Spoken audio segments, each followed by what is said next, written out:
Hoje nós vamos falar sobre o diagnóstico diferencial entre o autismo e TAG, o transtorno da ansiedade generalizada. Porque outro dia, em uma aula, uma pessoa me perguntou: "Mas então, qual é a diferença? Será que essas 2 condições podem ser confundidas em algum momento?". E como nós estamos aqui na nossa série de diagnósticos diferenciais, eu quis trazer esse tema hoje. E para quem não me conhece, meu nome é Lígia Pereira. Aqui na comunidade nós falamos sobre vários temas, autismo, altas habilidades e superdotação, e também outras condições que podem tornar o ser humano único, singular e às vezes espectral. Nós não falamos só sobre problemas aqui. Aliás, o nosso objetivo é que você use o seu potencial, as suas características a seu favor, a favor do seu desenvolvimento. Então, por favor, se inscreva no canal, já deixe o seu like e vamos ao nosso tema de hoje. Então, começando pelo transtorno da ansiedade generalizada, o principal ponto, a principal característica é a preocupação. O DSM-5-TR, justamente traz já no critério A que o primeiro sinal é a ansiedade e a preocupação excessivas, então tanto a ansiedade, claro, quanto as preocupações excessivas, descontextualizadas às vezes, desproporcionais, com uma expectativa apreensiva que ocorre na maioria dos dias e precisa ser observada por pelo menos 6 meses para que o diagnóstico seja aventado.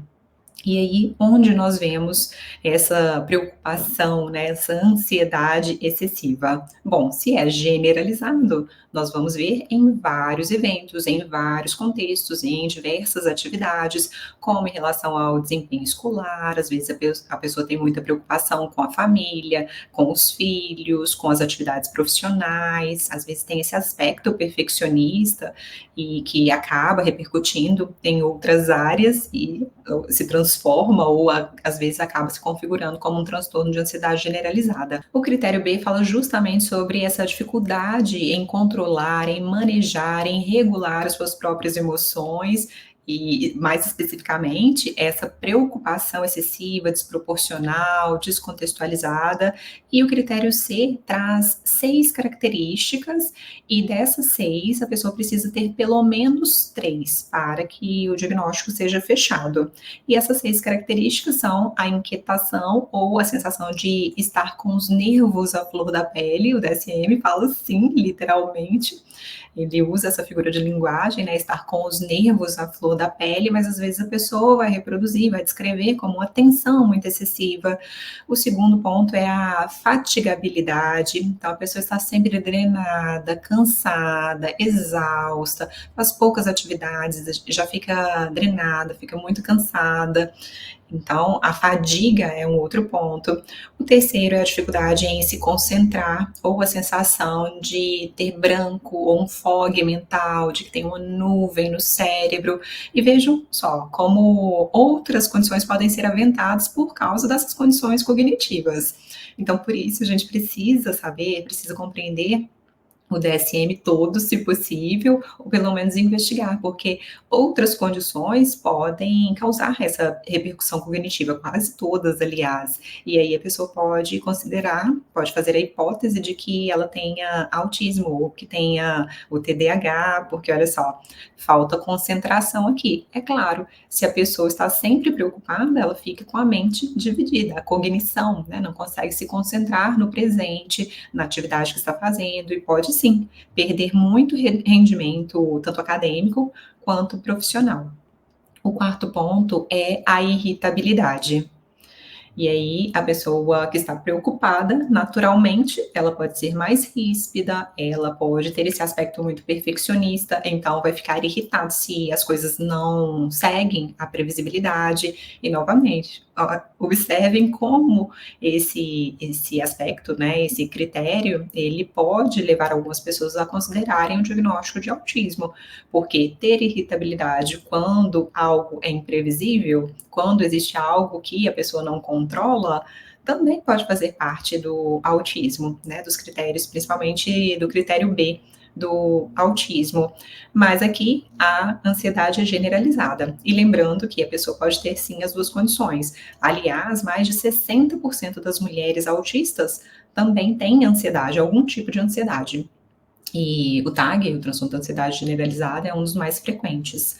O quinto fator aqui no critério C é a tensão muscular. Então, a pessoa está sempre rígida, sempre tensa e às vezes realmente não consegue relaxar à noite, às vezes precisa fazer massagem, porque a preocupação traz essa tensão muscular, às vezes bruxismo, a pessoa quebra a placa que está sendo usada para auxiliar, evitar justamente que tenha algum prejuízo ali na arcada dentária, e a pessoa, de tanta tensão no masseter, acaba, às vezes, quebrando, né, esse dispositivo, essa órtese.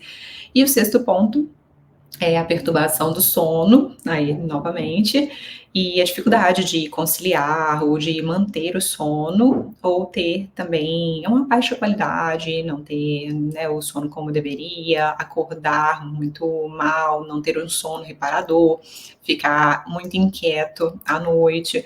Muitas pessoas falam, eu passo a noite inteira trabalhando, tentando corrigir um problema, solucionar as minhas questões, ou seja, passa a noite preocupada e ocupada, né? Muito ocupada durante um momento que deveria ser de relaxamento.